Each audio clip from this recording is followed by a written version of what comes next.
আসসালামু আলাইকুম। হ্যালো বাংলাদেশ থেকে আমি হাফিজ। আজকে আপনাদের সঙ্গে প্রাকৃতিক অপরূপ সৌন্দর্যের মাঝে ঘোরাঘুরির কিছু মুহূর্ত নিয়ে হাজির হয়েছি। আসলে প্রাকৃতিক সৌন্দর্য এবং পরিবেশ আমাদের সবারই পছন্দ। সে পরিবেশে গেলে মন এবং প্রাণ জুড়িয়ে যায়, মানসিক প্রশান্তি ঘটে। প্রাকৃতিক সৌন্দর্য আমাদেরকে একবারেই আবৃত করে রেখে। প্রকৃতি এক অমিত শক্তির অধিকারী, যার অসীম সৌন্দর্য এবং সৃজনশীলতা আমাদেরকে প্রতিনিয়তই অভিভূত করে।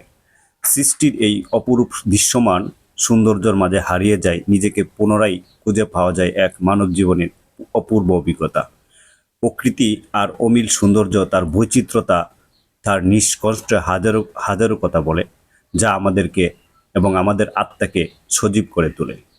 প্রকৃতির দৃশ্য বলতে আমরা সাধারণত পৃথিবী, আকাশ, জলাশয়, পর্বত, বন, নদী, সমুদ্র, প্রান্তর, অরণ্য ইত্যাদি সমস্ত প্রকৃতির উপাদানকে বুঝিয়ে থাকি বা সমষ্টিকে বুঝি।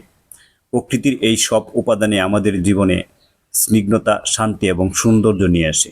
যখন আমরা একাকিত্ব অনুভব করি, তখন প্রকৃতির কাছে গেলে আমাদের মন এবং প্রাণ একবারই শীতল হয়ে যায়।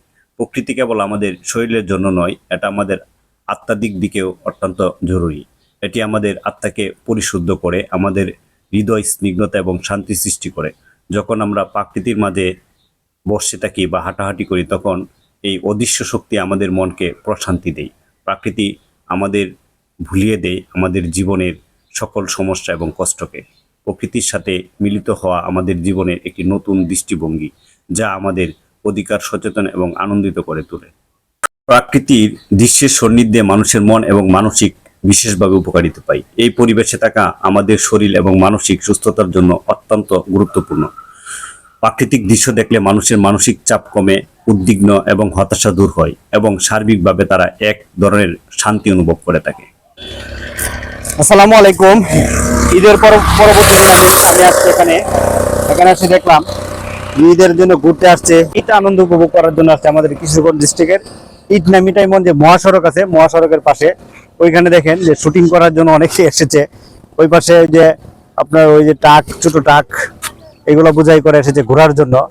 ঘুরতে মানুষের অনেক পছন্দ, ঘুরতে অনেকেরই পছন্দ, কিন্তু সময়ের অভাবে আমরা ঘুরতে পারি না। ঘুরলে শারীরিক এবং মানসিক প্রশান্তি ঘটে, তাই বেশি বেশি করে ঘোরার চেষ্টা করুন। মনকে ফুৎফুল্ল করে রাখে ঘুরে। আর এই যে দৃশ্যগুলো দেখে আমার কাছে খুব ভালো লাগলো। যে ঈদ পরবর্তী আনন্দ কাটাতে চলে আসছে এখানে। ওই পাশে পুরো রাস্তা জুড়ে মানুষ দেখে আসলাম, ওই পাশেও মানুষজনের অভাব নেই। যারা ঘুরতে আসছে, আত্মীয় স্বজন, বন্ধু বান্ধব সবাইকে নিয়ে আসছে, পরিবার পরিজন নিয়ে। আপনারাও চলে আসেন ইটনামিটাইমন মহাসড়কে এবং প্রাকৃতিক দৃশ্য সহিত আপনারা দিনটাকে উপভোগ করেন। ধন্যবাদ সকলকেই। সবাই ভালো থাকবেন, সুস্থ থাকবেন, সবার জন্য অপরাধ। আল্লাহ হাফেজ।